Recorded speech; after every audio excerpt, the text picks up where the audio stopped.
If you're looking to get started investing in property in 2024, this is what I'd recommend you do to get started. Market conditions are a little different to what they were a few years ago, and in this video I'm going to share with you 4 strategies which will work today. And if you stay tuned till the end, I'll share with you what ain't working in 2024. If you're new to this channel, make sure you subscribe and hit the bell icon. We put out plenty of new videos each and every week, all dedicated to keeping you on top of your property investing game. So let's crack on with the 4 strategies that we're recommending to our students in 2024.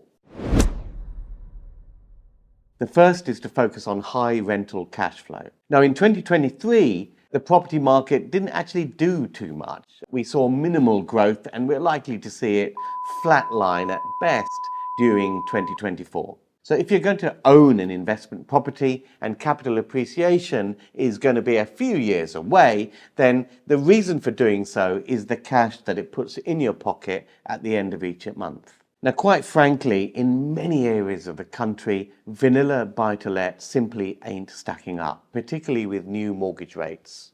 Vanilla buy-to-let being where you just buy a property and just rent it out as is. What you've got to be doing is something else to optimize or increase the rental return that you would normally get from that property. Now, there are several ways of doing this. One of the most popular is the HMO, or house in multiple occupation. This is where you take a house and instead of renting it to a family on one tenancy agreement, you rent it out as individual rooms. If you choose the right property, you can convert reception rooms into additional bedrooms and the like, and generate a lot more rental income per month than you would do renting it as a single family home. Of course, in many areas you will require a license, and if you have an HMO with more than 6 rooms, then you will need planning permission as well. Now, demand for HMO rooms has gone sky high in most major cities and towns in the UK. And there's recently been a massive shot in the arm for the HMO strategy for landlords, in that the whole thing about individually banding council tax rooms has gone away. For those who aren't familiar with that, there was a lot of uncertainty because some councils were trying to individually band HMO rooms as for separate council tax. The government have stepped in and said, no, this is a completely crazy idea. It's a house, it'll be banded for council tax as one house. That is a big load off landlords' minds, particularly for people looking at expanding in the area of HMOs.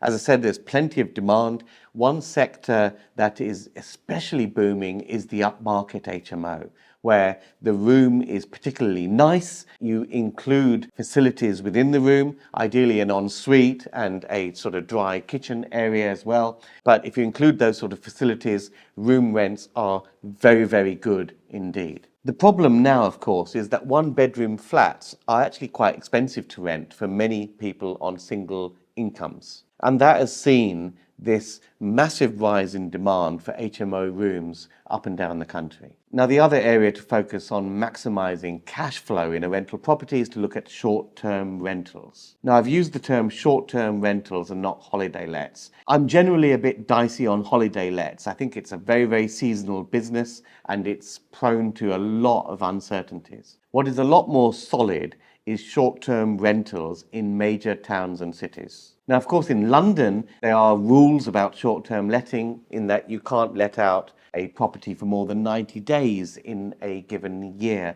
as a short let. But other towns and cities in the UK don't have those sort of restrictions. The thing with towns and cities, there's often a lot going on. There are a lot of people on short-term contract jobs. There are a lot of events and exhibitions and conferences being held. There are a lot of companies that need to locate staff for just a few months and the like. So you tend to find there's massive demand. Now, of course, I talked about HMOs. HMOs gives you much, much more cash flow than renting a property as a single let, but short-term lettings gives you more cash flow than an HMO. As you look to increase the amount of rental cash flow you make from a single property, you generally increase the amount of management and operations effort there is in managing those tenancies. So at the simplest level, you've got single lets, where you let out a property to a single family. That will give you a certain amount of cash flow. HMOs will give you a lot more. But then there's the operational effort of running 5, 6 rooms and 5 or 6 tenants in a rental property. You can increase the cash flow on HMOs even more by doing short-term lettings. But of course, because short-term lettings and the frequency of stay and all the rest of it, there's even more management effort and operational effort in running that sort of business. Of course, once you know what you're doing and you systemize things, then the operational effort becomes a bit easier. And then there's the highest level of cash flow that you can get from a property, which is a lot more specialist, but it's social housing and social care. This is where your tenant is a public body. There's usually some kind of assistance given to the occupants to live their daily lives. The rents are far more sort of guaranteed and stable, and voids are at a minimal, but it is a specialist area of housing provision. But generally speaking, folks, if you're looking at owning property in today's market, you need to be doing something to optimize and increase the rental cash flow over and above a single let, because that won't cut it. If you're liking this video, do me a favor and smash that like button.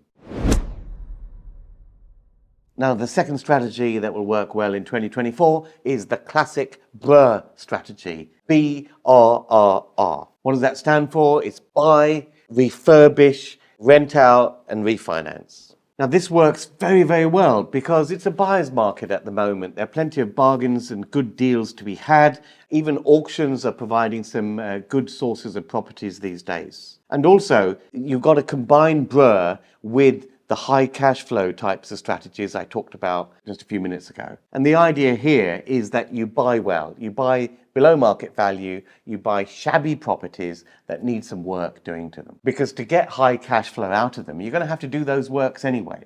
So if you're going to create, say, a 6-room HMO and you want to put individual en suites in each of the bedrooms, there's no point starting with a property that's in A1 condition. You want to start with a really shabby property that needs work doing anyway, because that way you're buying the thing cheap in the first place. The third strategy is to buy, do some simple renovations, and sell on to an owner-occupier. Now here I'm talking about pretty much this classic deal that they show on Homes Under the Hammer. Now with this strategy, you will need a little bit of skill to apply it in today's market, because of course today we're in a flat market. Now, if you've been a fan of Homes Under the Hammer, you'll know that when these shows are filmed in a rising market, often the developer makes all sorts of mistakes with the properties that they buy, but their get-out-of-jail card is the fact that the market is rising. So if they take a year to do the project, the market's risen anyway, and that's masked and covered up a lot of the mistakes that they've made. So we're in a flat market at best in 2024, so a lot more skill has got to be applied. But on the upside, of course, there are a lot more bargains to be had. There are more properties than ever before being sold at auctions, and there's a lot of great shabby properties to be picked up that really need a light bit of fixing up and turning around. Now, when you're doing those sort of renovations and you're looking to sell on to the owner-occupier market, you've always got to look at exit and how attractive those properties are to your target consumer. Now, the good bit of news now in 2024 is that interest rates are going to fall. Everyone's predicting at least 2 rate cuts during the course of 2024. You can see that the long-term SONIA swap rates for money that the bank buys to basically lend to you, those have started to come down quite significantly, and already we have seen a lot of mortgage lenders offering some fabulous deals to owner-occupiers. We've also got some other interesting news which will emerge over the next few months. That is new permitted development rights. One of the most exciting permitted development rights to be announced in the Chancellor's autumn statement of 2023 was the right to take a single-family house and convert it to 2 flats without requiring full planning permission. That will be permitted development. That will create a whole new opportunity for buying simple 2-story freehold houses which are shabby, need lots of work done to them anyway, and then just splitting them into 2 flats under permitted development and selling them on to owner-occupiers or first-time buyers. Now that's particularly a great strategy because guess what?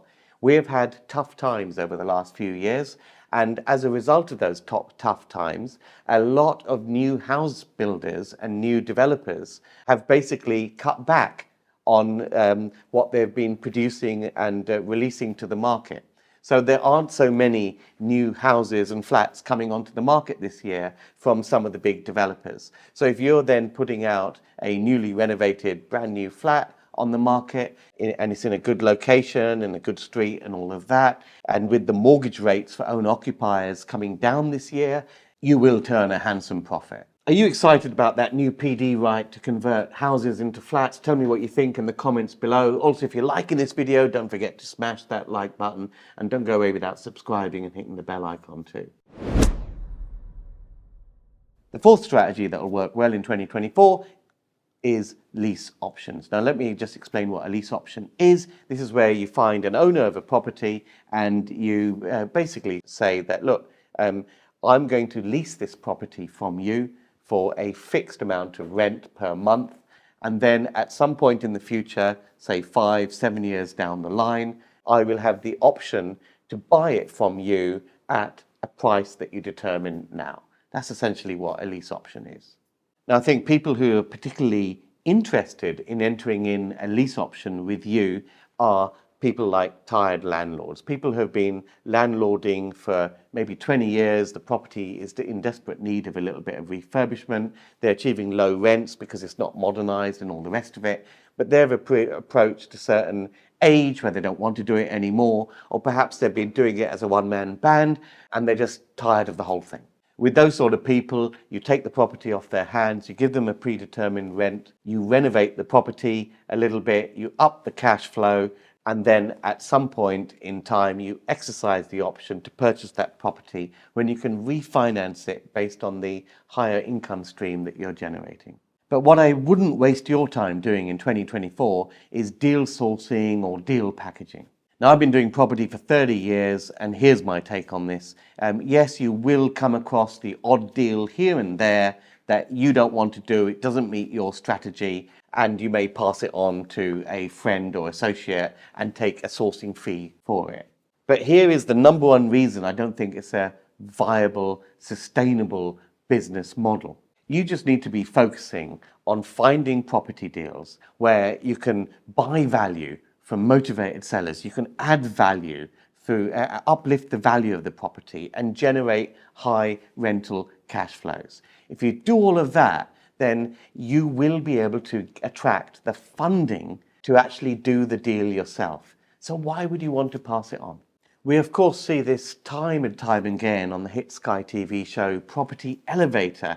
We've had 6 seasons of Property Elevator, and in each season people come along in a Dragon's Den style pitch show. They come along with their property deal that they've found, and they haven't necessarily got the funding for it, but they pitch the numbers, they pitch the strategy, they pitch the exit angle for that deal to 5 angel investors, of which I'm one, and if it's any good, we back them. So just to recap then, rental property has got to be high cash flow. You've got to be doing something to optimize the rental cash flow that you make from each property that you're going to own. Do buy, refurbish, refinance, rent out. That's going to work in spades for you. You're going to get great deals. There are plenty of opportunities to refurbish and add value, and particularly with some exciting new PD rights that have been announced. There's some particularly good opportunities out there to renovate and sell on properties to owner-occupier buyers, particularly with owner-occupier mortgage rates falling, particularly if you focus on starter homes and entry-level properties. And the fourth is, of course, lease options, which allows you to control the asset and purchase it at a later time, which is a great strategy if your upfront capital funds to invest are a little limited. That's it for this video. Let me know what you'll be doing in 2024 in the comments below. See you guys in the next video. The Baker Street Property Meet is the UK's largest and #1 property investors networking event. The property market is going through monumental change right now, and at Baker Street Property Meet, we aim to keep you up to date with the latest tips and tricks and insider tactics to help you keep on top of your property investing game and succeed in these troubled economic times. The Baker Street Property Meet is fundamentally about networking, because it's not what you know, it's who you know. And at Baker Street, we aim to connect you with the people to make your property journey a monumental success. There's no better place to be to further your property investment journey than the Baker Street Property Meet. So make sure you're here, you're connecting with myself and Andrew Roberts, our expert guest speakers and 300 passionate property people each and every month. See you at the next meet. Get your spot at bakerstreetpropertymeet.com.